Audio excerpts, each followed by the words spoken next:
10, 9, 8, 7, 6, 5, 4, 3, 2.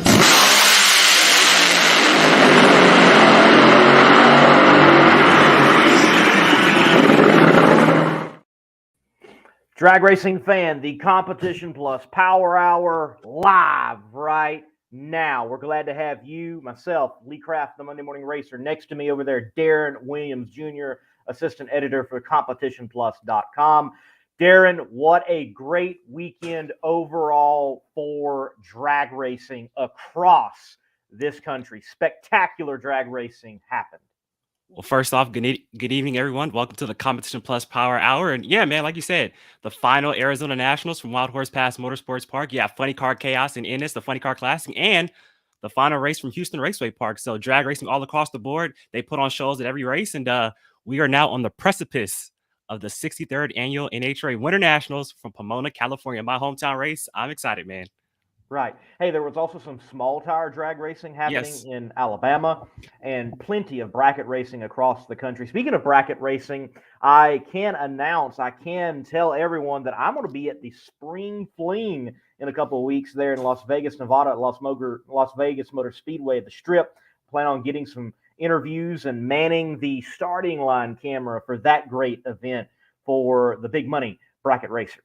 You were, that's a week before the national event, correct? The Spring Fling? It's the week before the Four White Nationals, I believe. I believe so, but for me, it's a week before the Funny Car Chaos Cajun Nationals, the second time down in Bayou Land, and it's going to be a big time. And you were doing a starting line cam out at Funny Car Chaos this past weekend as well. That was all you. I was. We tested it, worked out fine.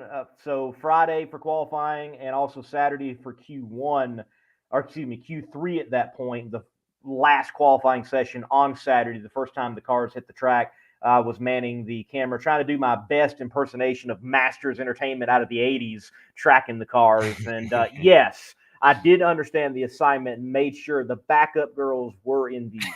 Don't do that, Lee. Let's move on. Don't do that. We don't want to get canceled here. But nah, you did a great job. And I'll tell you what, I was texting you all weekend long. My favorite starting line drag racing angle is the one right on the starting line with the tower in the background, right at the Christmas tree, low angle. I love that shot when you see the car just take off from right there. And like I said, you did a great job. And I mean, let's get into it. I mean, a lot to recap. Let's start with Funny Car Chaos, man. You were there. Tell us how it was. Oh, wow. One thing with Funny Car Chaos, me and David Ratton talked about this, the series announcer, Chris Graves, I chatted with him about it, was first and foremost, what stories do you cover? Because there was just so many.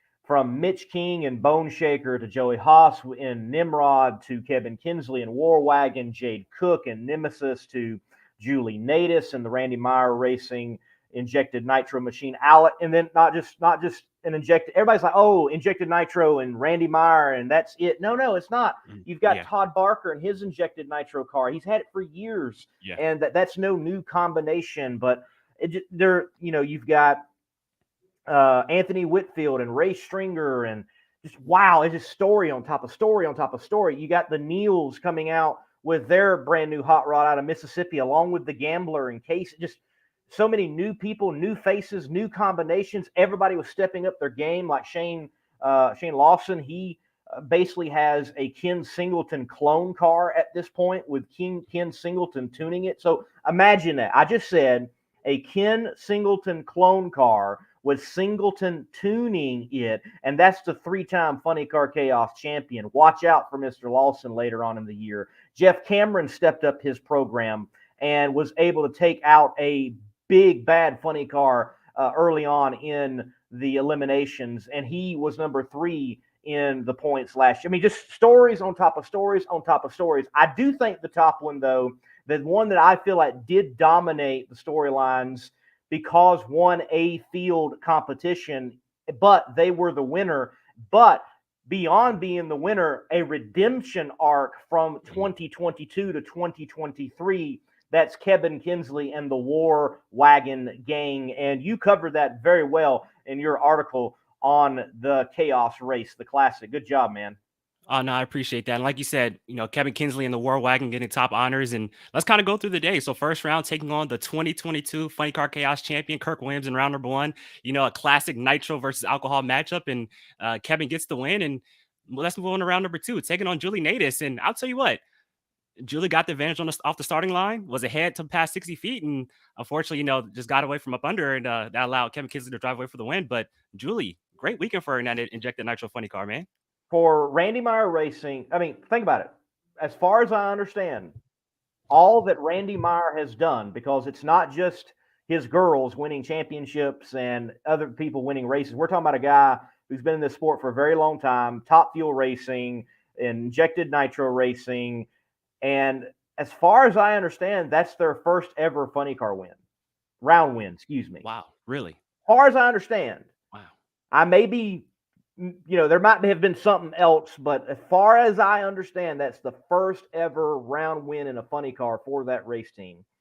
So, historic moment in drag racing, historic moment for them.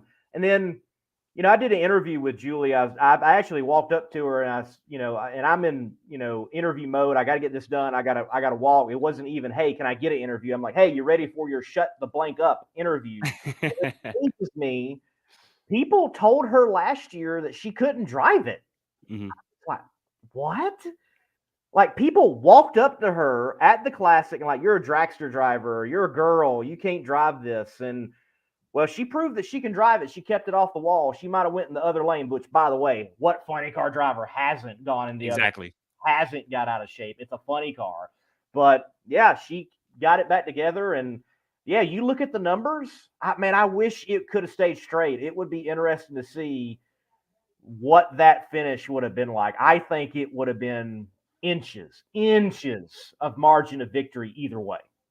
Like you said, I was watching on Flow, and then, like I said, they took off, and I'm like, wow. I'm like, Julie's ahead. But then, like I said, got away from up under, and she crossed the center line, went down the opposite lane. Kevin McKenzie got the win. But it just goes to show, Julie is a true racer. She doesn't just hop into a top alcohol dragster. She'll drive a funny car. She has the guts to do it, and she's only going to get better. So I'm curious to see how it all plays out, man, and see how I wish her much success. Right. And Randy Meyer Racing and Randy tuning it,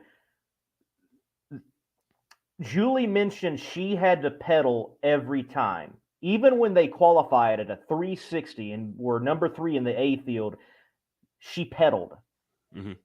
Imagine what the car is going to be able to do and when she's not pedaling.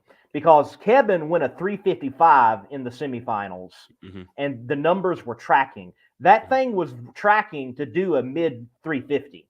Man, imagine pedaling the race car is still going 360, man. That means she was hauling. That car was hooked. That car was ready to haul. Dang.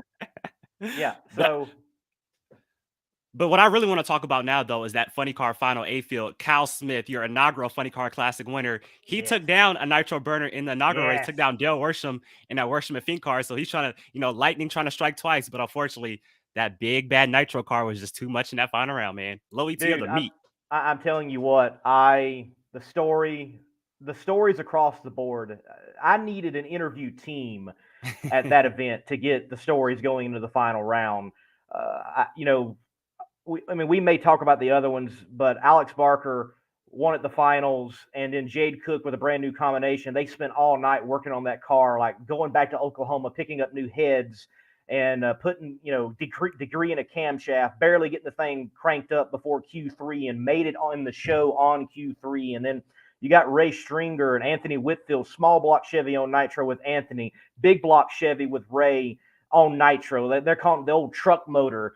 And, you go into the B field, you got Joey Haas and Nimrod, who went low ET for, like, really, I'm going to say up to that point, the low ET of being on the premises, because he won a 349 in testing, and he's number 1 qualifier in the B field. And you got Shane Lawson there looking for another win because he got a win at the finals. And the final round, Kyle Smith has got an opportunity to make Funny Car Chaos history and be the only repeat winner of any field in the Classic.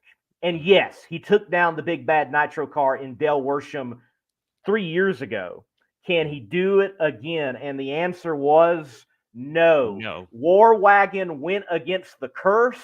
War Wagon went against the field. They battled it out, and they were the conquerors. Because big bad nitro cars have not fared well in this event, but Joey Haas and Kevin Kinsley, they get it done. I can't wait, Darren. You've seen them because you wrote the article. I can't wait for these top end interviews to come out that I was able to do with the winners. The emotions, what they were thinking, the exhaustion. Oh, I can't wait. I can't wait. And that was my next point. I want to give a shout out to you for not only all the hard work you did this past weekend out of Funny Car Chaos, all the interviews, everything you've done, starting like camera, but those top end interviews you did for the winners, man. I mean, channeling your inner Steve Evans, dude, that was amazing. Seeing the straight emotion from those drivers, that's the way it's supposed to be. It is. Dream come true. Getting them out, like they're popping out of the car. We're right there, putting the camera and the mic in their face. And yes, I did feel like Steve Evans and dream come true. Look, that I thought it was a boss moment because I'm waiting for Kevin Kinsley to get off the track, but the clutch welded up and they couldn't get the car to roll. And I'm like, I'm just going to walk out there. So I just walked out there on the shutdown area. Kevin Kinsley, yes, loved it. Do you know what that reminded me of? Like low-key reminded me of when I saw the video, because I've seen it already. So, that's the perks of being friends with the Monday Morning Racer. But everybody will see it soon. What it reminded me of was, so when you're walking on the track and seeing the funny car just sitting on the track, emergency personnel, that reminded me of 1999 Bristol, the No Bull Showdown, when John Force is parked on the track after beating Bob Vandergriff and Steve Evans. No, who interviewed him? That was Alan Reinhart, actually. Alan Reinhart comes over, interviews him, and he's all emotional and stuff like that and going crazy.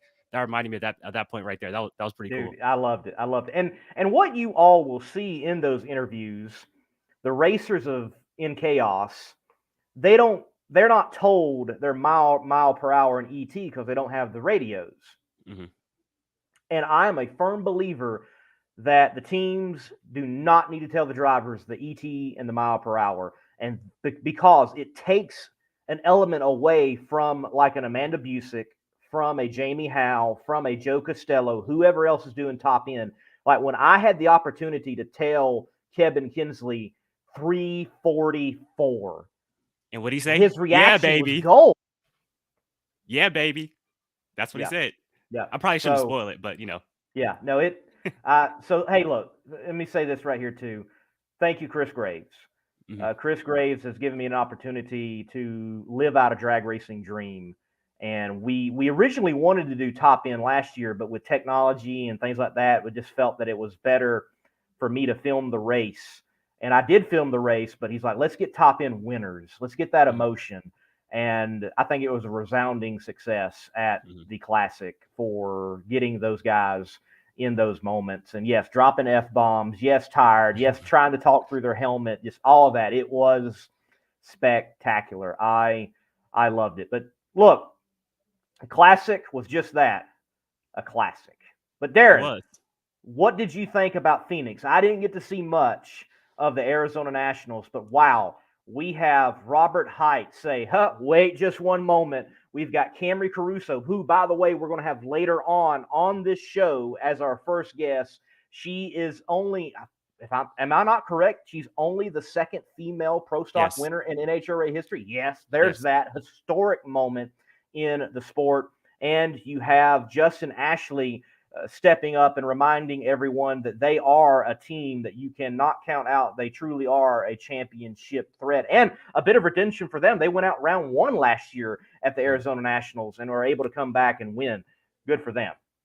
Yeah, Phoenix was amazing, man. The fans came out in droves, just like Gainesville. They backed it up with another, fan showed out here at Phoenix this past weekend. And I'm hoping we can do the same in Pomona in just a couple of days. Hashtag Pack Pomona. Let's do this, man. Let's bring Pomona back. It's the home place, birthplace of drag racing. So let's do it. But man, Phoenix was great. A little bit of a tricky track in qualifying. A lot of nitro cars struggled, especially in that first and second session. The starting line seemed to be pretty tricky, but these guys got it together on race day, put together a great race. And you mentioned I did the recap for Funny Car Chaos, but I also did the Pro Stock recap this past weekend in Phoenix. And like you said, Camrie Caruso, only second woman in Pro Stock history to win a race. But also, I like this. She's the first Pro Stock driver to get their first career win at Phoenix. That's a great stat. Thank you to Dave W for that one. Yeah, that's a Dave W stat right there. Very interesting. And apparently one of the Quadra boys had a very good day.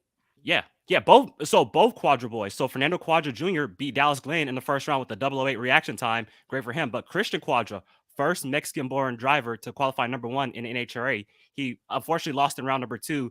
Uh, I'm not going to call it controversy. Basically, what happened was he was racing Camrie Caruso. Camrie went in double bulb. She said she did it on accident. It was an accident, so I don't think it's something we have to blow up or make a big deal out of. And when that happened, it counted out Christian Quadra. He wasn't able to make the run.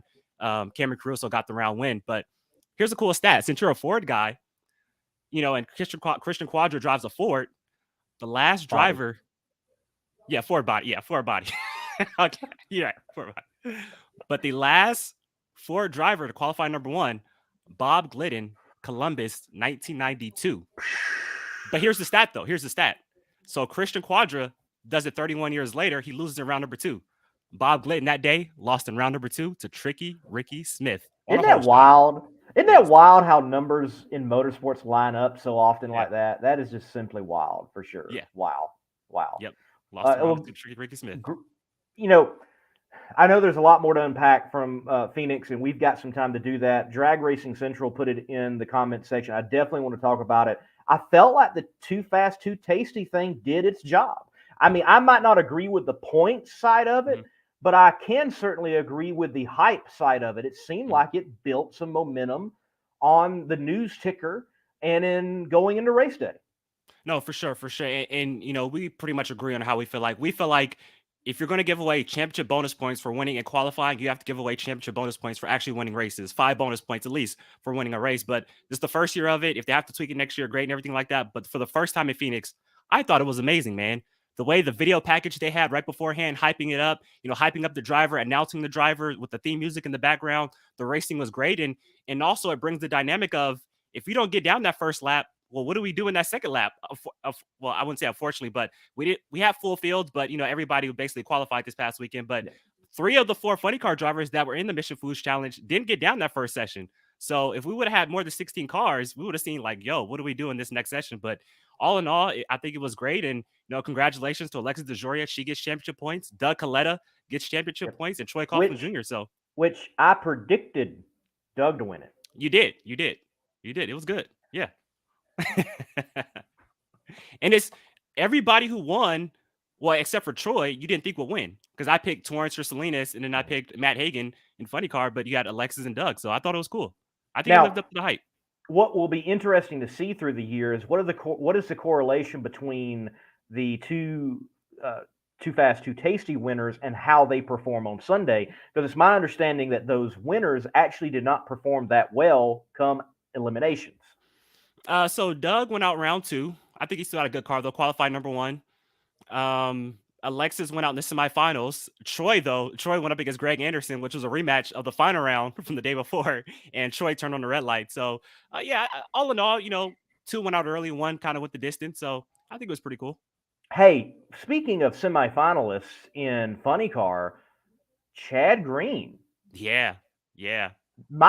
Could there be something there this year? Already 2 semifinal round appearances, and consistency like that keeps you in the points, keeps you in the talk, keeps you having momentum. That's big.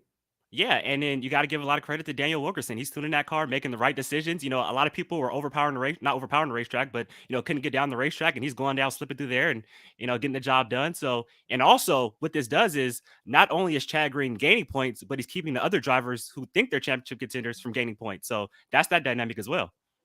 And again, from what I understand, rough day for Erica Enders. Yeah, she went out first round of Bo Butner. Yes, so wow, back-to-back first round losses. The car that looks exactly like hers. Yeah. Back-to-back first round losses for Erica Enders, but it's still early. Like we said on Inside the NHRA, sure. She's just giving the rest of the competition a head start, basically. Yes, give everybody else a head start for sure. And I think if it is the final event there at Wild Horse Pass Motorsports Park, it went down in style from everything that I can tell. Let's talk about Robert Height's day. What was his day like? Gator Nationals was not what they wanted for sure, but they come out and turn it around very quickly and remind everybody that, yes, they might not have won the championship in 2022, but they still certainly are contenders anytime. Okay, so Robert Height didn't even make a 3-second pass in qualifying. Didn't even make a 3-second pass in qualifying. They struggled. They come up against John Forrest round number 1, takes down the Boston round number 1, takes down Bob Tasker in the second round, and then they lay down low ET of eliminations in the semifinals, 3.900. They were hauling, and it sets up a great matchup between number 1 and 2 in the championship last year, Ron Capps and Robert Height. That's always a great matchup. Remember, Yes. Ron Capps took the championship away from Robert Height on the final day of the Yes. season last year. So Robert Height got the win. This is Robert Height's 62nd career win, ties Larry Dixon on the all-time NHRA Nitro wins list with 62 wins. Man, yes. Look, and I just don't. And goes back to back at Phoenix. I don't think people realize enough right now of what we're getting to see and how special it is that you have two of the greatest funny car competitors of all time duking it out to make their name that much greater in Ron Capps and Robert Height. Yeah. Like it, I don't know. Maybe I miss it, but I feel like it should be played up even more than what it is. They're Hall of Famers, like across motorsports, Hall of Famers. Okay, it is impressive that like final round, it's those two. I could take that almost every race. For sure. So it felt kind of different because usually it's Napa versus Auto Club, but this time it was Napa versus Flavor Pack, but it was still two blue cars. So how cool is that? Right. But here's the interesting thing, though. So when Robert won, he said, hey, Jimmy, after the performance in Gainesville, Jimmy was thinking about throwing away this tune-up because they're testing this right now in Phoenix today, and I believe yesterday. They were thinking about throwing away this tune-up that they had and starting over, but he said with them winning a race, I guess they're just going to keep it, I guess. So that was pretty interesting. All right. Justin Ashley, another team. Gators is not what they wanted. They come to Phoenix. Redemption for them from losing round 1 there last year. They take the Wally away from the last Arizona Nationals at Wild Horse Pass Motorsports Park. What did his day look like? Oh, man, another great day for Justin Ashley. Started off the day taking on the 8-time champion Tony Schumacher. Took down Tony. Interesting race in the semifinals. Took on Steve Torrence. And obviously, Justin Ashley has a winning record against Steve Torrence. Steve Torrence blew it up big time in the semifinals. That was the second big boomer for Steve-O. But Justin Ashley makes it to another final. And you talk about the last race in Phoenix. Top Fuel always ends the show. You talk about 2 Top Fuel cars side by side to the finish line in the race. Last 2 cars down the racetrack. What a way to send out Wild Horse Pass Motorsports Park if this is the final race there. And I'll tell you what, just like Robert Height, I was interested to see. You talk about Robert, you talk about Justin, had the championship in their grasp basically last year and let it slip away. I was curious to see how they responded coming into this season. And like you see, it only took 2 races. So Justin Ashley's back in the winner's circle. Robert Height's back in the winner's circle. But I didn't know that Mike Green used to race on Firebird Lake before he started drag racing. I didn't know that. Yes. I didn't know that. Yeah. Apparently. Wow. There you go. I didn't know that. Yes. There you go. Okay. Yeah. Okay. All right.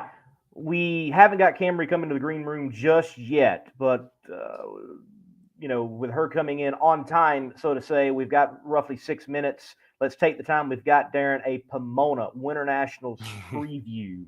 What can we look forward to? I know for me, I am certainly looking forward to the Legends of Nitro Funny Car Series will be there competing. That's always a fun time seeing those neo nostalgia funny cars competing on the big show level. You already know where I was going, man. So Southern California, snow-capped mountains, Nitro, not just Big Show Nitro, but nostalgia funny cars, Legends Nitro funny cars, In-N-Out Burger. Okay, so we talk about how Gainesville was packed and Phoenix was packed, and I hope Pomona is packed. Like I want us to live up. But all we got to do, right? Just say that there's going to be an In-N-Out Burger truck there. Right. You already know how the lines are at In-N-Out regularly, right? How they're just wrapped around the corner. Just tell them In-N-Out Burger's going to be there. All the fans are going to come. Simple fix. I think there's going to be no problem on that for sure. No problem on that for sure. Yeah, look, I will say of that whole event, if the truck or trucks aren't there, I will be a little bit disappointed. I will too, but there's an In-N-Out Burger right on the corner from my house, so I can get it anytime. But no, I'm looking forward to this weekend. Like I said, Southern California, man, pro stock on the property, Top Fuel funny car. We'll see. Alcohol funny car, top alcohol dragster. Yeah, yeah. It's been topsy turvy right now within the first 2 races of semifinalists and finalists so far. So I'm curious to see how that plays out here at this 3rd race. And Robert Height, Won the Winter Nationals last year. He has 5 Winter Nationals victories in his career. Going to try to get number 6 and tie the boss, who has 6 as well. So we'll see how it all plays out. I'm looking forward to it. Looks like weather is going to be great. I saw like high 60s, mid 70s into the weekend.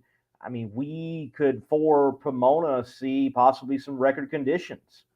No, the rain. So for everybody, we've had a lot of rain this past couple of weeks, the past couple of months. We've got poured on this past couple of months, but the rain is gone. I think it was about 65 degrees, sunny, no clouds in the sky. I think we're on the same weather this upcoming weekend, so we're gonna see some great racing. We're gonna see some racing in the the mid to high 60s in top field, mid to high 80s in Nitro Funny Car, and we'll see some good pro stock racing as well. Looking forward to it. Yes, it's going to be a great show.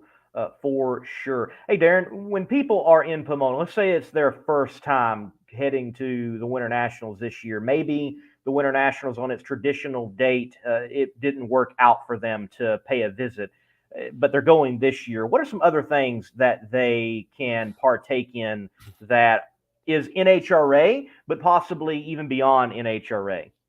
So if we're talking about NHRA, you got to go to the museum, obviously, which is not far away. It's about right around the corner or something like that. The NHRA Museum has a lot of great classic stuff in there, and also the Lions Memorabilia Museum, which is in Long Beach. Not really Long Beach. It's kind of Harbor City area, and it has a lot of great, classic drag racing stuff as well. Obviously a tribute to Lions Drag Strip, and then that's a hard question to ask somebody who actually lives in the city, because they don't really do much. You do more traveling or sightseeing when you're in a different city. So, but the beaches, of course, baseball games, baseball starting soon. So there's a lot of stuff to do in Southern California.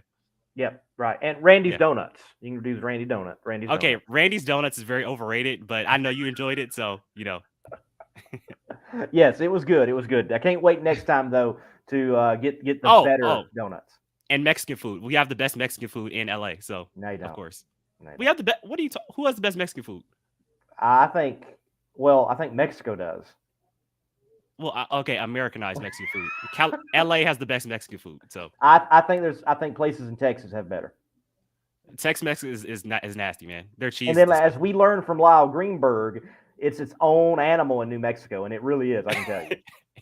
yeah, but hands down, we have the best Mexican food. No argument. Oh, okay. Just leave it there. Oh, okay. Okay. Before we move on, though, somebody brought up in the live chat any testing reports from Phoenix. So it was reported Jasmine Salinas gonna be stepping up the top field next year. How about that? Yes, man? that's very cool, and I'm kind of kicking myself for not hurrying up to get to Phoenix on Monday now and do my typical coverage of testing. I had only heard there was going to be one car testing because Leah also tested. But yeah, Leah and Jasmine hit the drag strip, and maybe many others. I'm not sure, but that's impressive that Jasmine is going to be making that move up. And I wonder, is that a move up along with Dad? I think so. He hinted at it on WFO radio when he was on there last week. I think it will be a 2-car operation. I think Mike Salinas still has the fire to drive, and I don't think he wants to get off the seat too soon.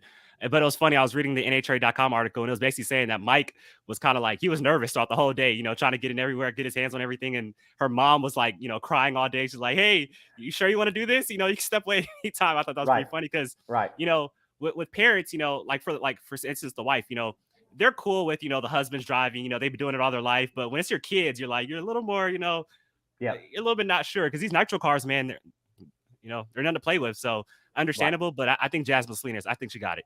She's a good driver. I think she's got it. And I think she's got it in her gut, if you will, because after what happened at the Gator Nationals 2 years ago, if I remember correctly, I finally saw the other angle to that incident here recently.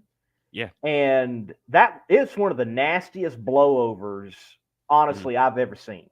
Even go back into late 80s, early 90s that thing was nasty. Yeah. And most people have only seen that NHRA.TV angle. You don't get to see the aftermath. Mm-hmm. It is wild where that car went, how it hit the wall, landed, everything. And for her to still have the gumption to get in an A-fueler and even desire to go faster and quicker in a top fuel dragster, she's got it.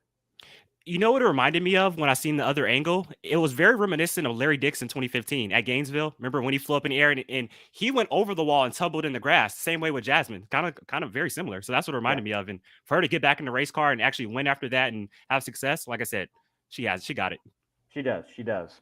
Well, speaking of someone that's got it, we've got her in the green room, and that is Camrie Caruso, the NHRA Camping World Pro Stock winner from the Arizona Nationals. We're going to take a break and bring her on. And in taking a break, I'm going to give a freebie out to a buddy of mine, Eric, Destroyer 1320. He's allowed me to stay at his home for free before I go on to Pomona. Guys, look, if you've got a modern ride, you need to protect it. And he's got a simple yet innovative theft deterrent system. Here I am with more words on that. Be sure to check it out. Camrie, next. If you own a beautiful modern muscle car like this 1320 Challenger, I'm sure you don't want it stolen. Because the Challenger and many other modern vehicles have an easily accessible neutral release strap. That was your coin holder in your center console, and beneath that there's this red cord that someone can pop, put it into neutral, and potentially easily steal your car. But at Destroyer1320.com, they have the TDS, Theft Deterrent System, which is a cover over that strap using factory mounting points so that you don't get popped by a thief. So make sure to go to Destroyer1320.com using promo code MMR for 15% off and get your Theft Deterrent System, TDS, and steal the thieves' hope. Well, someone that certainly stole the hope of all the other competitors in NHRA Pro Stock was Camrie Caruso at the NHRA Arizona Nationals. Young lady, congratulations. Thank you. So, Camrie, I got to ask, I listened to your winner's interview in the press room after Phoenix. You said that you told your guys, we got to win so we get hibachi. So did you get that hibachi after the win? Yes, we did. How was it? They have a really good place right by the track. I think it's like 10 minutes from the track, and it's really good. We went there twice while we were there. What's the name? Let us know. So, I mean, obviously we don't go to Phoenix anymore, but. Kobe Japanese steak. Phoenix, maybe I can go. No. Okay, yeah, there you go. Oh, yeah. Well, Camrie, look, I know it's a big day. In particular, I want to ask, how big, though, was it on the marketing and relationship side of things? Because your partners in Power Built Tools, this is a big event for them, and you get your first win. They're on the side of the car, and they're there at the track and doing big things elsewhere. How cool was it for them? Well, you can ask Des right here. Des! Hi, how are you? Doing great. Good. So, Power Built Tools, y'all get a win. It's her first one. How cool. You know what? It was, I don't know if I could say this or not, but I'm going to say it anyways. It was badass. It was. You can say it. It was definitely very rewarding for us. We are extremely proud to be partnered with such a great woman such as Camrie herself. Being in the winner's circle was just an amazing feeling for all of us. I know we've cheered her on all season, and I have nothing but good words to say from start of this whole relationship. And being able to be with her, being able to have this done in Arizona was absolutely amazing, because that's my home track. That's my hometown. That's where I'm from. And being able to share that with my family especially was really emotional for not just me, but for my family. The Carusos have become like family to us. So my family has an extremely great relationship with Camrie and the family as well. So it was a very, very special moment for all of us. And I'm so, so, so proud of her and so happy that she pulled it off in Arizona, because I couldn't have asked for anything better. Cool. So are we getting pedicures right now? I think We are. First time in Power Hour? Okay, I like it. Leah, that's the first, right? We have not had anyone else live getting pedicures. No. That's dope. Finished our pedicures, so So for you, Camry, I mean, obviously it didn't take you long to get your first win. But teaming up with KB Titan, with a champion like Greg Anderson, Dallas Glenn has won races. Does it feel like, kind of like a monkey off your back getting this win, knowing you teaming up with other winners like that and in the show, like, hey, I can get the job done as well? It really does, because they're all amazing, and the guys on my car, Mike and Dave, have won so many races together already. So I'm like, okay, I don't want to hold them back at all. So it was really awesome for them to get another win under their belt and us to all do it as a team. Sean, Ray, Mike, Dave, the whole KB Titan crew. And it was just really such an awesome achievement for all of us. Congratulations. Thank you. Yes, for sure. Again, congratulations. I'm wondering, has your dad recovered yet? Like, he's your number one fan, and he knows what it's like to win, but to see his offspring win, like, did he is like what is going on with Dad? I can't imagine it this time. I think he's recovered. He's in Sedona right now, on a vacation. So I think he's just chilling and recovering and having fun. But it was awesome for him as well. And I'll tell you what, you did your job on race day. So, took down Derek Kramer round number 1, and it took down Christian Quadra in the second round. But I want to go to the semifinals when you took on Matt Hartford, because Matt Hartford, hands down, had the best car of the day in eliminations up to that point. For you, you beat him on a whole shot. Knowing how strong Hartford was that day, did you make it a point of emphasis to say, hey, I'm going to try to get him on the starting line here? Honestly, I just go up every round knowing that, okay, these are all great racers. I'm not going to get an easy round, so I need to be on my game no matter who I'm racing or what round it is. So to get him on a whole shot was really cool and really exciting. So it just kind of happened.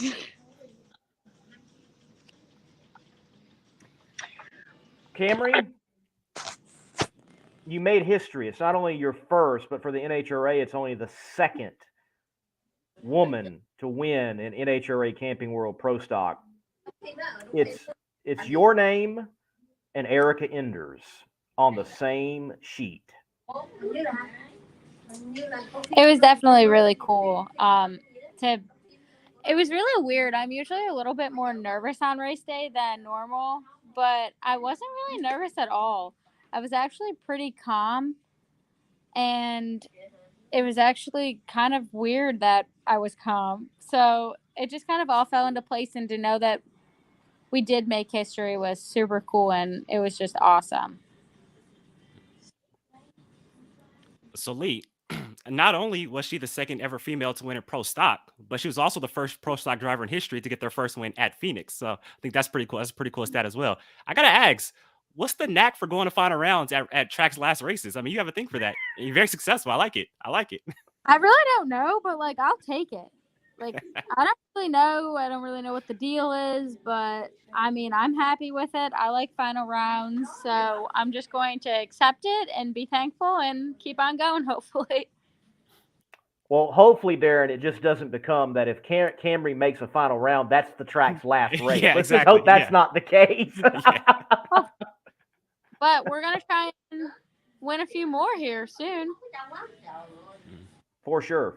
And, Power Built was on the car this particular weekend. If I remember correctly, the Gator Nationals was prominently, Wright Trailers. You got a lot of marketing partners this year that are going to be playing prominent roles on that machine. So who are the people that we can see later on that car? What are some races in particular possibly where we're going to see them? So Power Built is till Vegas. So Pomona and Vegas, and then again Vegas and Pomona at the end of the year. Tequila Comisario starts in Denver and goes all the way through until Power Built picks back up. We actually don't have anybody for Charlotte, Chicago, Bristol, or Norwalk yet. We did have something. It fell through. So we are actually looking for a major for those 4 events still. So I'm not sure who will be on the car for those yet. But Power Built and Comisario are taking up a majority of the year this year. All right, all right. Hey, I know American Hot Rod Entertainment could make a deal and be on your car, so you need to talk to Darren. Well, okay, don't do that because I had my name on Buddy Hall's Top Fuel Dragster and he blew up in first round. So I don't think I'm good luck with that. So yeah, don't do it. Don't do it. That's terrifying. Also, one of our new things that Powerbill is doing is cawa.org. That's also going to be a big part of Powerbill's wrap.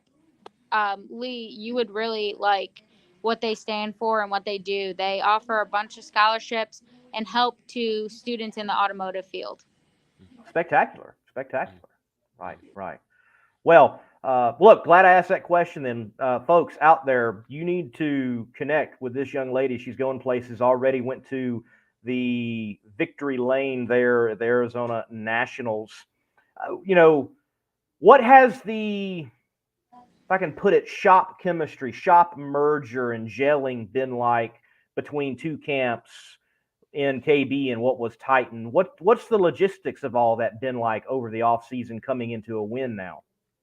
Honestly, I'm not going to lie. I was really nervous at PRI about how all of this was going to go down and how everybody was going to merge together, but it's been so easy and so smooth. Everybody gets along great. There's so many knowledgeable people over there, and I had so many knowledgeable people at Titan that you bring them together and you have good things, good vibes, good people. Honestly, everybody gets along so good, and they're obviously making really good decisions over there. So everybody's great, and it's been really fun to be a part of. Lee, I forgot to mention Ken Black was in the house also this past weekend in Phoenix. I think that was pretty cool. Yeah.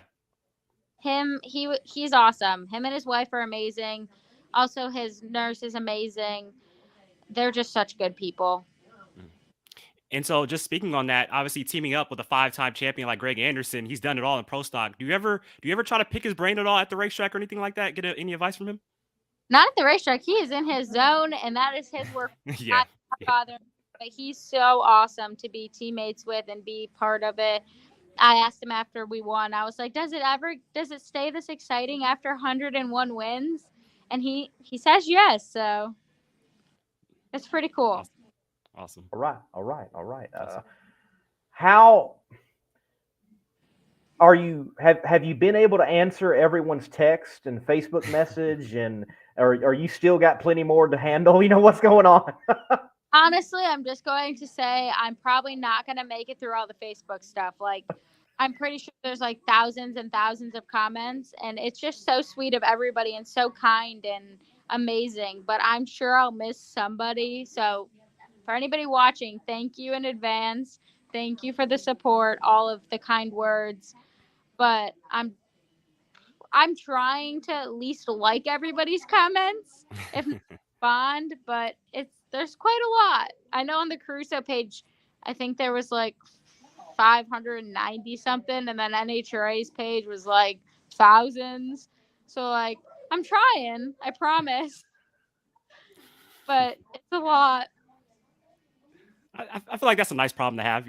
I think so. Yeah. But I feel bad if I miss anybody, so I'm like, yeah. Thank you. I make sure to comment at the bottom of each post I've seen. Thank you so much. Thank you, everybody. Like, I want to respond to everybody because like they took time out of their day to comment. So, and that's very commendable. I like that. So we head to the new In-N-Out Burger Pomona drag strip, and with the win, well, actually with the semifinal win, you lock yourself in the Too Fast, Too Tasty challenge. I know you set a lot of high goals for yourself. You a lot of high expectations for yourself. How excited are you to have, the chance to collect some of those championship bonus points out at Pomona?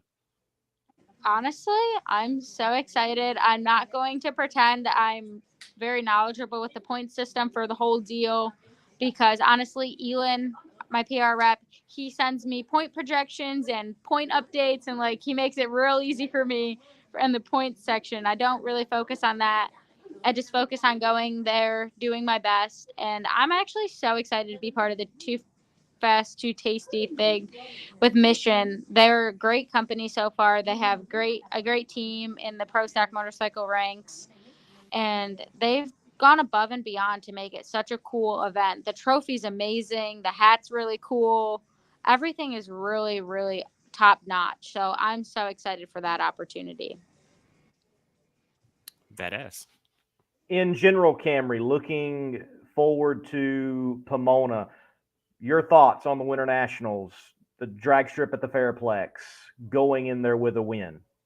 Honestly, I'm so excited to go into the race with a win.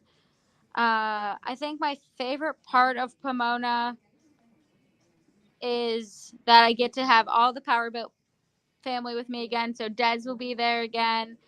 Greg will be there. A lot of the Powerboat employees will be there.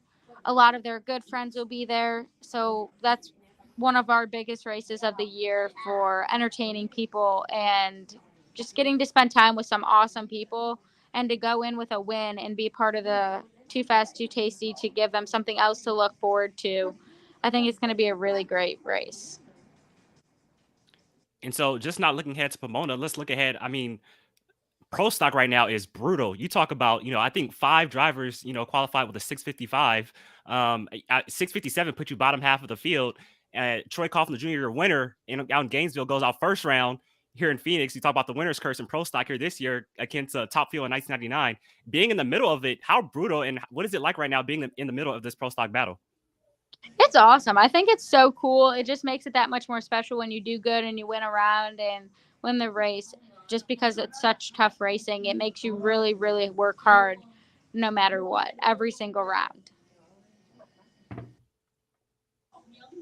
Well, Darren, we certainly know that she is going to be in the thick of it, and we're looking forward to seeing you in the thick of it and fighting for that championship as the year continues. Camrie, thank you for your time. Enjoy the rest of whatever chair time y'all have there at the salon, and congratulations once again. He said one more thing. Yeah, Darren. Yeah, go ahead. Oh, yeah. I'm sorry. I didn't mean to mess you up like that, Lee. I'm sorry. You're I got something in my head. You're good. Go. Just do it, Darren. Just a recommendation.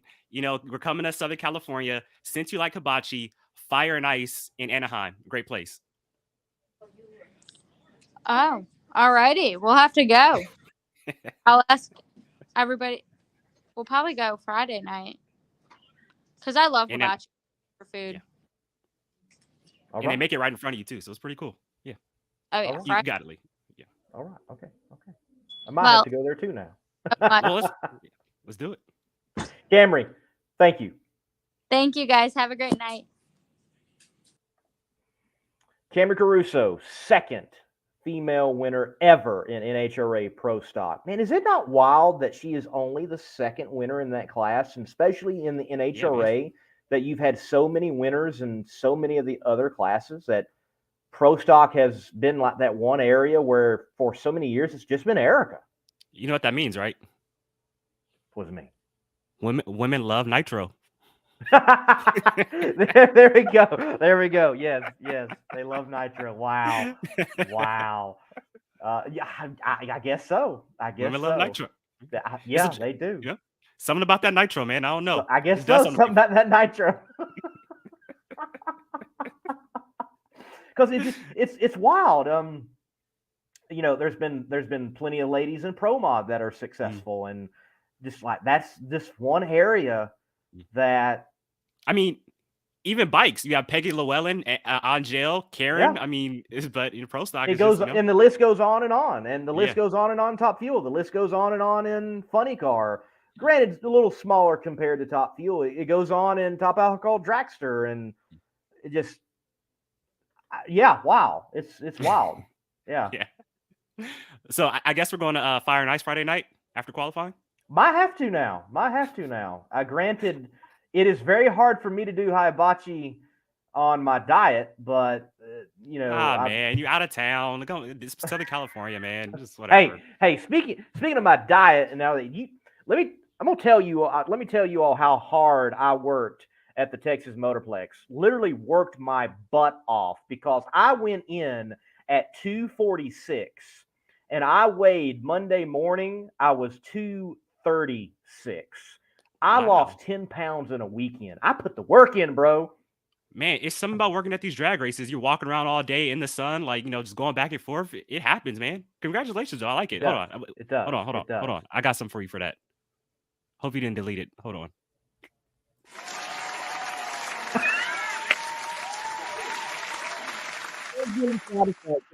That's great. Thank you. Thank you. Well, we are going to bring on in just a few moments Chris. I'm going to wait until he gets on, let him introduce himself so I don't butcher his name. I want to get it right. He is an announcer, and he was at, well, sadly, kind of a morbid moment, the last drag race for Houston Raceway Park. And he was able to announce the very last drag race and pass at that place. But I'm sure we're going to talk a lot more with him beyond that moment. We're going to get the grasp on that moment at Houston Raceway Park. And Darren, you and I got to experience the last national event at Houston Raceway Park. I actually got to see Camrie Caruso in that final, her first final ever, and Erica Enders went on, emotional win, her home track last time for a national event.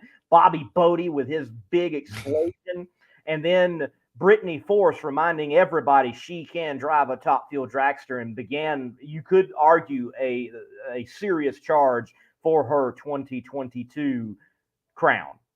Yo, beat Justin Ashley on a hole shot in that final round too. Right.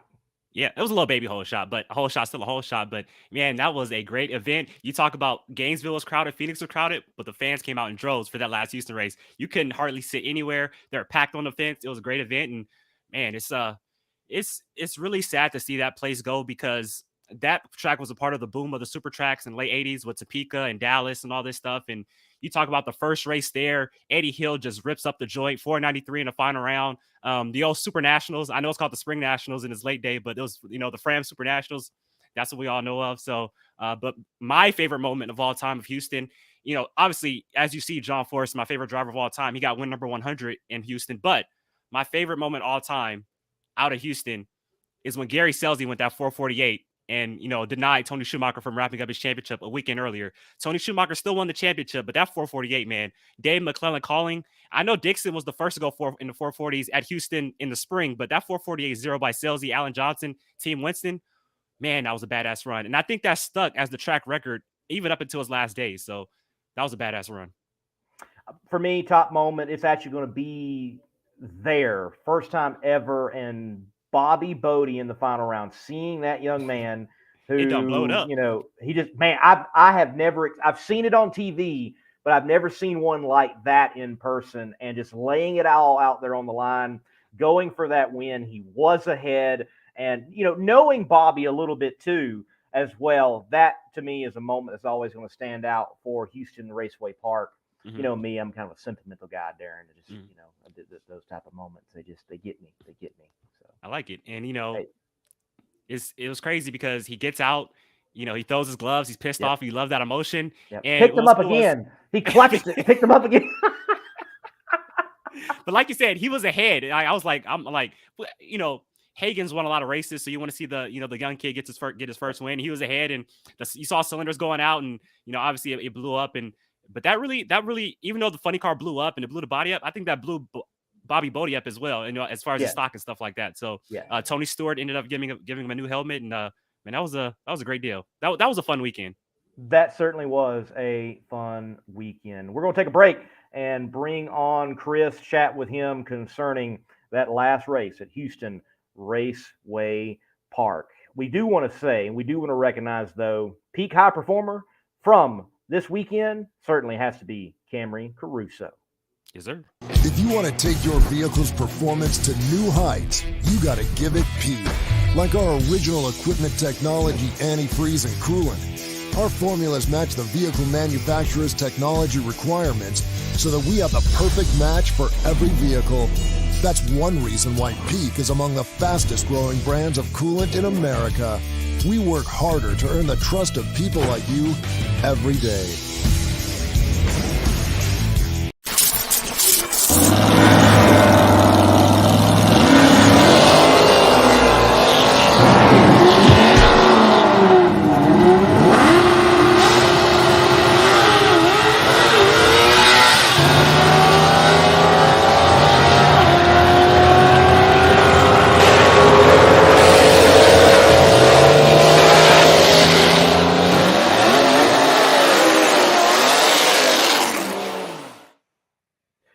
Competition Plus Power Hour presented by Weldon High Performance. Chris, man, welcome to the show. Introduce yourself and let us be able to get your name right.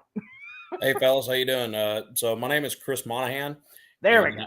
I'm used to having it mispronounced. I remember back in school, anytime that Chris, yep, that's me.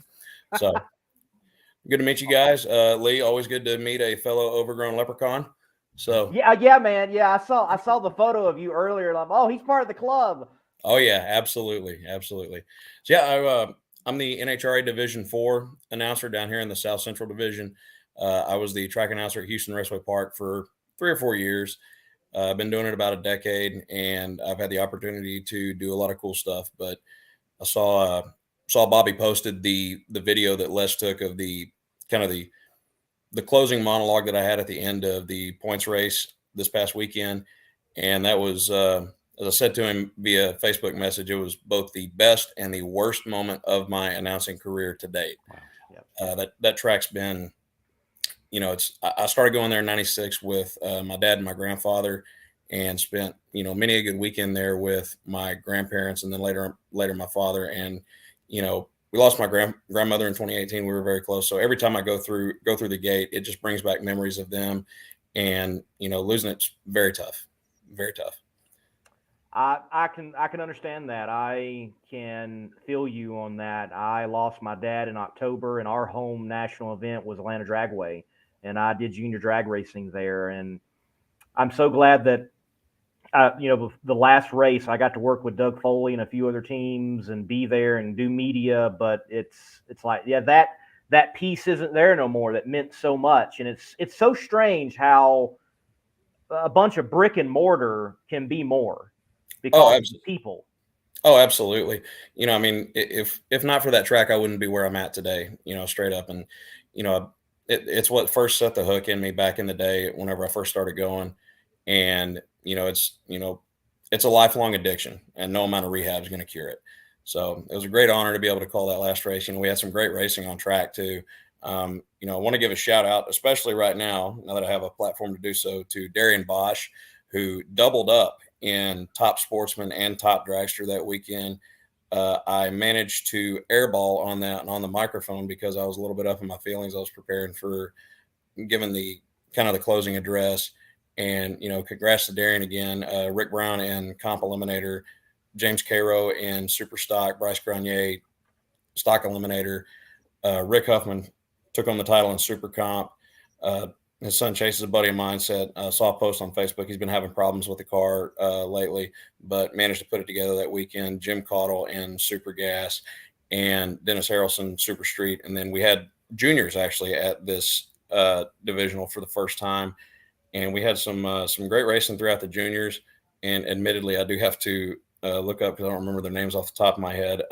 Maxon Pavlock, Colton Farley, and Cameron Nelson managed to bring home the final junior Wallies at Houston Raceway Park. We had a lot of our local guys who run the bracket series that were out there, and we spent the whole weekend just kind of reminiscing about a lot of the good times that we'd had there. And great weekend, sad weekend, but great at the same time. Congratulations to all those winners, and we're going to take the time and we're going to listen to what you said with that last pass in the closing moments of Houston Raceway Park.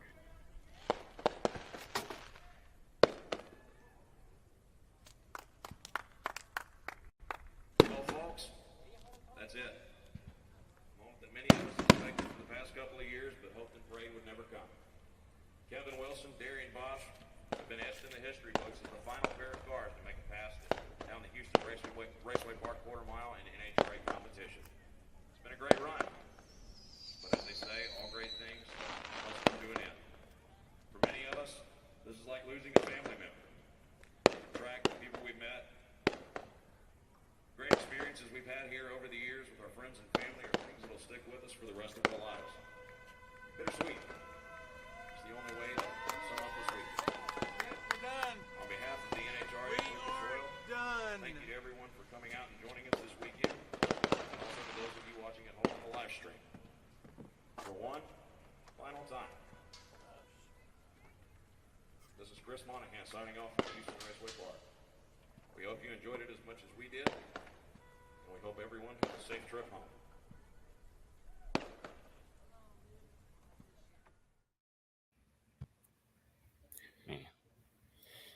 Yeah, you know, just felt that at the end of the event, I had to kind of share my thoughts on it, and it was a lot. It was a lot to take in. Man, that was so powerful, and it just sunsetting, fireworks in the background, just knowing the last two cars just went down there. You said good things always must come to an end. You think about funerals. There's a lot of emotion. It's very sad, but they try to use those times as kind of like a celebration as well. Did you kind of feel like that was kind of like the vibe that weekend as well? Try to we know what's going away. We know it's a lot of emotions in it, but kind of celebrate the overall history of Houston Raceway Park as well at the same time. Oh, absolutely. And it's that track has a very long storied history. As you mentioned a second ago, Eddie Hill going 493 there, John Force getting his 100th win, the burn down, Warren Johnson and Scott Jeffrey on. The funny thing about the 448 you had mentioned with Gary Selzy, I remember reading a while back that it was actually a clutch malfunction. They weren't trying to go 448, but I think it was Alan Johnson that said that's the only track that would have held it. And there's so much history there, and so many people have so many great memories of that track. There's a lot of people who've been there a lot longer than I have. I'm only 33, so I haven't even been alive as long as the track's been around. But it meant a great deal to a lot of people, and the history that it has, providing all those records. The proximity to Trinity Bay, the air is just incredible at Houston Raceway Park, and it was a great place, both sentimentally to me and everybody else that's been there for years, but it was a great place to race in general too. And you mentioned, you went there for the first time in 1996. Well, Camrie Caruso just got her first career win in pro stock out of Phoenix. Mike Edwards got his first career pro stock win in Houston, 1996. So there you go. Very nice. Year before I started going, but it's I was actually on the starting line. Funny enough, doing starting line interviews the year that Camrie runnered up against Erica out there, and I was actually standing next to Bob Bodie when Bobby grenaded the engine down right in the lights that year. So it was very, very memorable final national event for sure. That it was. Well, put into focus for us what this means for the division. There's some things in the works for the division, adding, a track or two here and there. As far as the division goes, the one thing that I want to speak on is the addition of Maddie Plotkin as the Division 4 director has been incredible. She's great for the racers, and the reason that race got done is because she has a level of determination and never quit that I've never seen in a division director before. Because we battled weather all weekend. Friday night we had to shut down early because the dew set in, and the first pair of comp cars went down in qualifying session number 1. And as soon as they decked it at the starting line, the windshield fogged up, and I believe both cars, at least one of them, had to stop on the racetrack because they could not see where they were going. So we had to shut down early that night. Saturday, we had to shut down early because the track was seeping, which is something that happens just because Houston Raceway Park basically sits right on top of the water table. It's only 10 feet elevation. So anytime it rains and the sun comes out and the track gets, hot and then cools down, it's going to start seeping water. Sunday, a layer of sea fog blew in, and, down in that area, it's very rare with high humidity that the sea fog will burn off and actually allow you to get a race done. But she didn't quit. They kept working on the racetrack, and because of that, we were able to end the final points race at Houston Raceway Park with an exclamation point. Good work for the team. And obviously, sorry. No, go ahead. So obviously, Houston Raceway Park known for NHRA racing, the big show, national events, and then divisional races. But also there's other races there, like Texas 2K and stuff like that. Are there any other races or organizations you kind of like calling there from that racetrack? Man, our bracket series was so much fun. The people that run the bracket series are just top notch. Some of the nicest people you'll ever meet. You walk through the pits at any given time, and you could bump into somebody and meet them for the first time, and they're going to feed you and offer you a drink and all that. It's some of the best times that I had at that racetrack were actually after the bracket races were over. Back in the day, there was Fun Ford, Super Chevy, Clash of the Titans, which was an outlaw streetcar organization that ran around this part of the country. That was actually my first outlaw streetcar race. Didn't announce it, but attend that series. Houston Raceway Park and Austin Hayward, who is now with NHRA, he was the competition director there, put on a series called the Space City Showdown, which was an annual radial race. And I love small tire racing as well. That was a lot of fun. Kind of helped him organize that just a little bit. That was a lot of fun. I'm trying to think what else we ran out there. They have truck races out there. They're actually running a truck race this upcoming weekend. That's going to be the true final event for the track. The divisional was just a final NHRA race at the track. There's too many great events that they had over the years to pick just a few. I mean, there's been a bunch. All right, since we're going on events, and like what other events were great and enjoyable, what is one event you look back and you go, thank God we got through that one? Whew.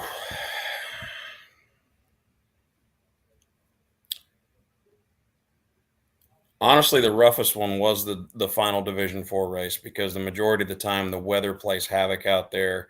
And like I said, it's rare that the sea fog will actually burn off, but it did. And just with it being what it was, the final NHRA race at Houston Raceway Park, that one was easily the hardest one to get through. From just as far as the event being concerned, I can't really recall any off the top of my head that were just, absolute clusters, for lack of a better word, that we were happy to get through.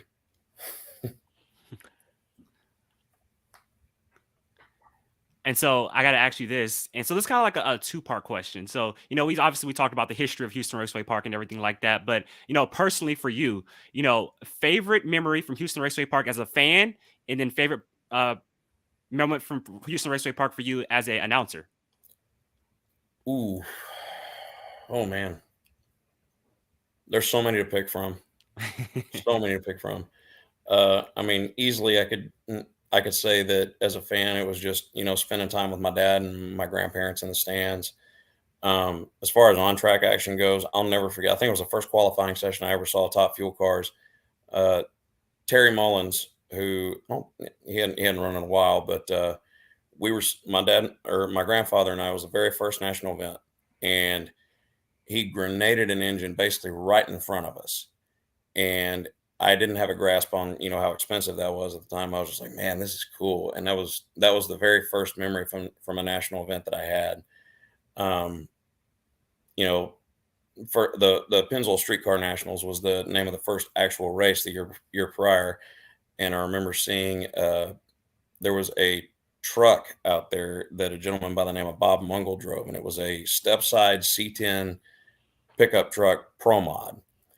And that one sticks out. Seeing John Force win his 100th race, that one sticks out. And then as far as being an announcer goes,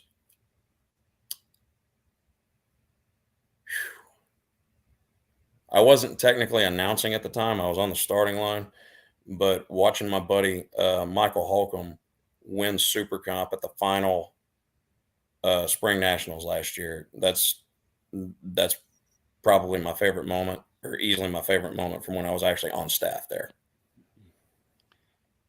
Hey, Lee, I'm sorry. So I got to ask, because I remember watching this as a kid. So you were there when John Force won number 100, the confetti all on the starting line, running the top. Oh, that's so cool. I was sitting in the super seats. Well, so my first national event, like I mentioned, was 97. It was the Matco Tool Super Nationals, which was a fall race they ran for a couple of years. From that race until the very last one, I missed 2 national events.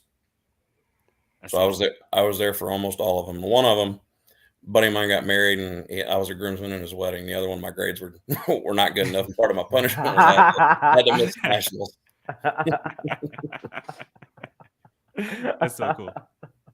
So when with this event, it's my understanding that the comp eliminator bonus program was also in functioning and happening, Yes. and that is a big competition plus has definitely focusing in on that and what Roger Brogdon's doing and all the other sponsors. What were the storylines with that part of the program? And with that part of the program, were you able to get a sense from the drivers with all that is extra on the line that there might have been a little bit more tension, a little bit more nerves, a little bit more willingness? Let's get the job done, not just for points.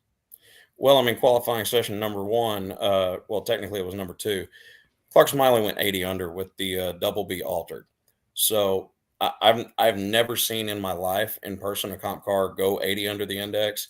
So that was, they're getting after it. And, they have, in addition to the comp bonus fund, they have comp WFO qualifying, which awards prize money to it's based on a combination of how far under your index you are between the second and third qualifying runs throughout the weekend. So, I mean, there's, guys are stepping on it all the time out there. There's guys are willing to take a little bit more of an index hit to get the round wins, get the points and all that. The bonus fund is up to $350,000 total for the year end. It's paid out over the course of the year, but $350,000 is on the line for the comp racers. And, that in addition to it being the final race at HRP is one of the reasons that we had 35 cars on the property. I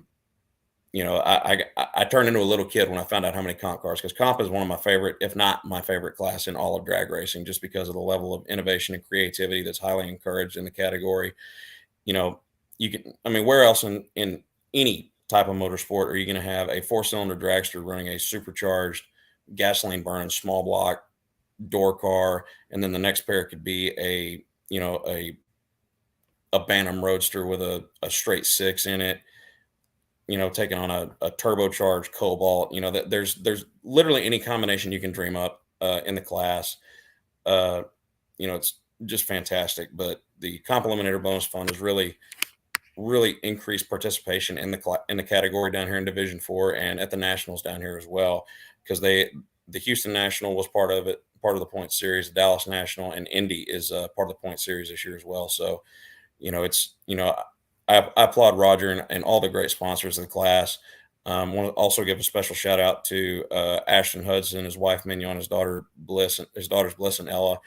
They are instrumental in making sure that the information I have on the category is accurate, up to date, and it's they everybody involved does a great job with that, and it's a fantastic program, and I hope we see it continue going on for the foreseeable future.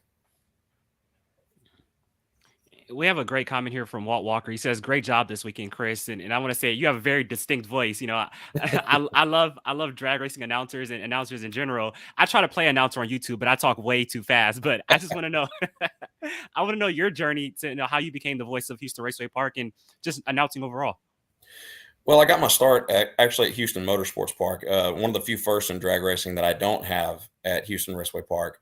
I was sitting in the stands one weekend for one of their radio races, and I was on yellowbullet.com just doing kind of live timing updates. A pair of cars would go down, I'd type who it was, their ET speed, and a little sentence about the race. Did that for a little while, and somebody commented, said, "You need to get this guy doing it the whole time." Well, I was in college at the time, and I half jokingly said, "Yeah, man, just get me in for free, get me a couple beers, and I'm in." Within 5 minutes, I had a message in my inbox on Yellow Bullet from a gentleman named John Mandabach, who was the manager of the drag strip back then, saying, "Were you serious?" Well, not really, but yeah, I guess. So I get in there and I start doing live timing. Well, the following year, one weekend, he calls me on Friday and says, "Hey, my announcer's not going to show up. You want to try your hand at that?" Admittedly, I had public speaking issues at the time, so I hesitated, and I was like, I'm probably not going to get the chance to do it again. Might as well give it a shot. Well, 2 pairs of cars go down the racetrack, and he taps me on the shoulder. He goes, "You're doing this from now on." Okay, well, did announce at Houston Motorsports Park for the remainder of that year. Next year, I was actually the track announcer at Texas Motorplex. Made the drive up from Houston to Ennis, 25 times a year. Did some no prep racing. Been to Arizona, all over the place calling races. and then 2018, I think it was, when I got hired at Houston Raceway Park, the following year, I was supposed to announce the divisionals with a gentleman by the name of Bob Unkefer. And Bob was not able to make the event. He actually came down with shingles, and he was watching from his house, and he started calling and texting NHRA on my behalf. And because of that, I was able to get in with them. I did some national events, and middle of last year, I kind of took a step back because I have two young kids. I have a 4-year-old and a 2-year-old. And, Maddie and I have been friends for a while, and she kept asking me, "You going to be my announcer this year?" I don't know. My wife basically said to me, "You're kind of annoying. I want you out of the house a little bit more." So I ended up accepting the position, and, I'm hoping to stick with Division 4 for a while because it's a great group of racers, and, it's been great. So, shout out also to Austin Hayward, again, who is the competition director at Houston Raceway Park, for bringing me in and giving me the chance to be the voice of Houston Raceway Park for, 5 years or so. And, ultimately was the reason that I got these great opportunities I have with NHRA. Man, that is awesome. That's a great story. Thank you for sharing that. I love how when, like, I guess you can say a quote unquote hobby turns into a profession. I love that. That's so cool. Oh, absolutely. And it's still just something that I do part time. I work in oil and gas Monday through Friday, so it's a great way to stay out of trouble and get paid to do something that you love, right? Mm, for sure. Well, in that vein, on announcing, I have announced one drag race, and announcing is vastly different from a live show, an interview. It is a different animal. Advice for anyone out there wanting to get in or even already in the announcing gig. Be yourself and play to your strengths. That's one of the things that I went in there is, I'd listened to Bob Fry, Alan Reinhart, Lynn Nickerson, all the great announcers, not just nationally, but the guys that we had down here. And I would take little tidbits from them, and I would kind of hear how they would handle certain situations, and I would use that to kind of craft my own announcing style. And you can't just jump in and try to be somebody else, because there's only one Alan Reinhart, there's only one Bob Fry, there's only one Al Tucci, there's only you have to kind of come into your own and develop your own style. And it's something that it takes a lot of practice to be able to be as quick on your feet, because when you're especially when you're running a class like stock eliminator or super gas, something like that, where you got 2 going down the track and 2 in the water box, you're really, really trying to process a lot of information quick and regurgitate that information in a way to where it makes sense to the people in the stands. And, it's not something that everyone can do, but, if you want to get into announcing, just go to your local track on Friday night and ask them, "Hey, can I jump in for a little bit?" or something like that. And, just kind of get your feet wet, and kind of, the more you do it, the more practice you have at it, the smoother your delivery is going to be, and the better announcer you're going to be. And then also Brian Loans, the fantastic NHRA and Fox broadcaster, former and current announcer. He has a program that anyone who wants to get into announcing can go in and look up, and there's a lot of very, very helpful information in there that can teach you a lot about just announcing in general, and can help you become better, even if you already are a very solid announcer. So do you have any certain sayings? Dave McClellan would be like, he'll put special, like, the Budweiser special, or Bob Fry will say top fuel eliminator, and Alan Reinhart says to the top. So do you have any certain sayings you do? Well, normally when someone gets tattooed on the starting line in a bracket race, I don't announce reaction times until they're either right at the finish line or past the finish line. But if you hear me say, "Uh-oh," that means somebody's in trouble. I have a few different things. Normally it's just things that come to me in the moment. I don't have anything set that I repeat, that I use repeatedly. But it's, yeah, I just saw the comment over there. I was the announcer for Texas Automatic Outlaws as well. yeah, I don't have anything just kind of scripted that I say on repeat. It's just it's whatever comes to me in the moment. Chris, sorry for the loss of a home track. Thank you for sending it off so well and eloquently. And man, thank you for your time here on the Competition Plus Power Hour tonight. Anything else from you? Not that I can think of off my head, top of my head. I appreciate you guys having me on. Great meeting y'all, and hopefully we get to talk again someday. Thank you, Chris. For sure. Competition Products, your source for hardcore engine parts for street, strip, and oval track. Our free catalog is packed with hundreds of product lines from the best-known manufacturers in the performance industry. Lowest prices guaranteed. Free shipping and handling on all orders over $149 in the continental U.S. Need expert advice? Our knowledgeable staff is just a phone call away. Competition Products, race parts sold by racers since 1970. Darren Williams Jr., assistant editor for CompetitionPlus.com. Thank you for being once again on the Competition Plus Power Hour. What another solid show it was. Man, I'll tell you what. So just think, Larry Dixon, the first one to go sub 4 seconds, 4:48.6. Gary Selsey actually went into the 40s in Virginia. But just thinking for Alan Johnson, you're not trying to go 4:48, but you go down the racetrack and see a 4:48 flat pop up on the scoreboard and a new national record. Just think about that. I didn't know he wasn't trying to go 4:48. That's wild. It is. It is. That is so cool. I think it's also just as wild when people make statements that, like Kevin Kinsley at Funny Car Chaos, he said in the top end interview that, it's going to run a 340 something. Mm-hmm. Like, how do you know that something's going to be in a certain range? That boggles my mind. Now my connection wants to go bad. Well, there you go. At least we're at the end of the show, right? We're at the end of the show. Yeah. Well, folks, we have got great drag racing to look forward to at the Winter Nationals. In and Out Pomona Drag Strip. How do you say it? What is it? In and Out Dragway at Pomona? How do they say it? In and Out Pomona Drag Strip. Okay, there we go. In and Out Pomona Drag Strip. We got great drag racing there. In the comment section, while we still got time, let us know where drag racing is happening near you. I believe Southeast Gassers Association fires up this weekend down at Reynolds, Georgia.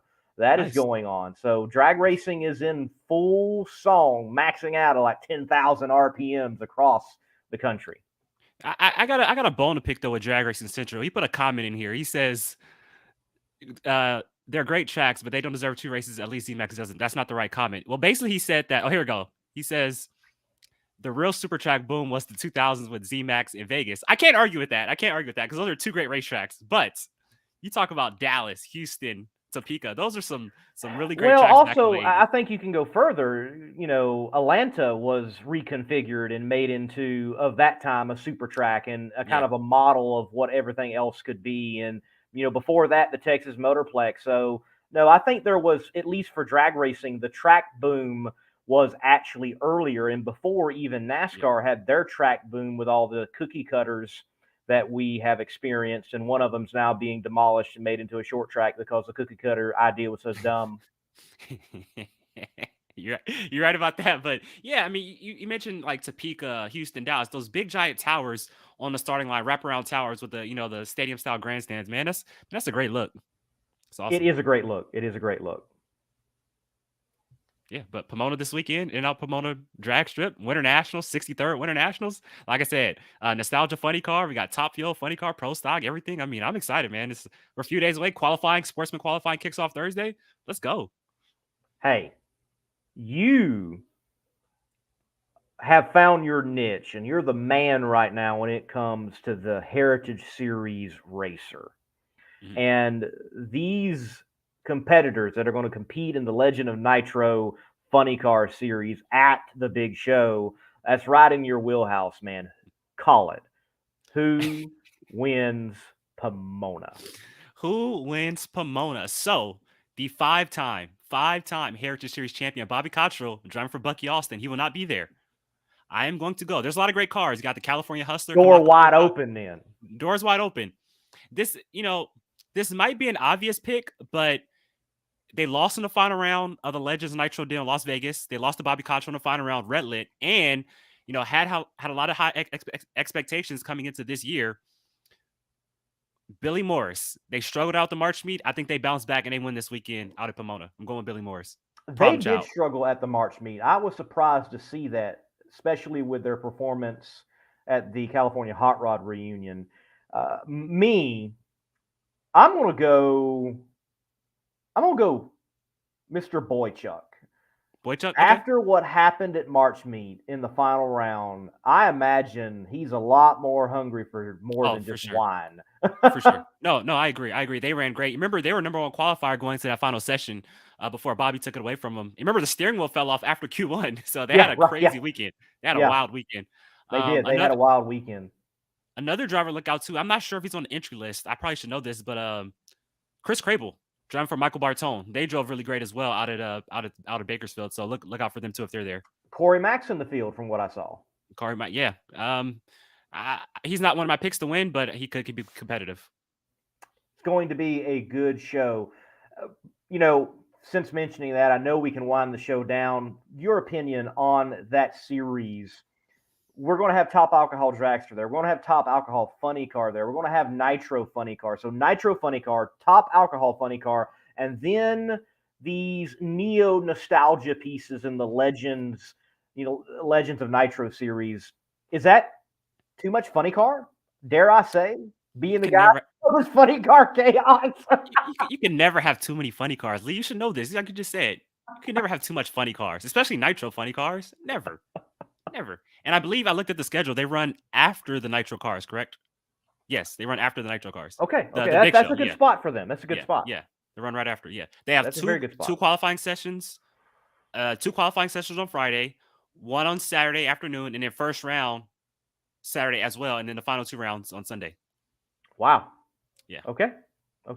Looking forward to seeing them in action for sure. Darren, thank you for being on the show. Anything else, man? No, that's about it. If you guys would like to, this Sunday night, 6 p.m. Pacific time, 9 o'clock Eastern time, inside the NHRA, we're going to go live from Pomona and break it all down. Bring you all the highlights, go in depth, and break down the 63rd annual NHRA Winter Nationals. It'll be fun. Join us. It'll be a lot of fun.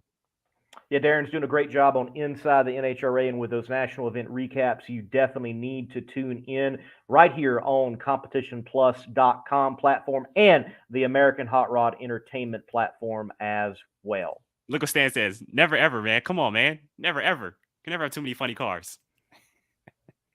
Hey, I get it because I had 50 in it, of all different varieties. I love it.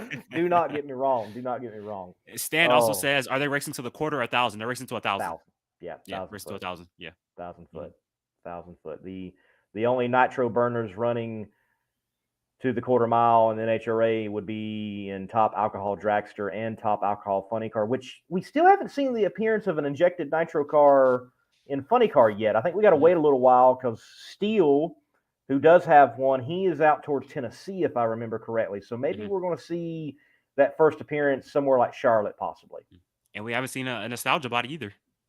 No, and I don't think he will. I don't think he will. I don't think so either. Yeah, I think that rule was some saber rattling or flag waving or I don't know. That rule was as effective as teats on a hog, as they say. I mean that just.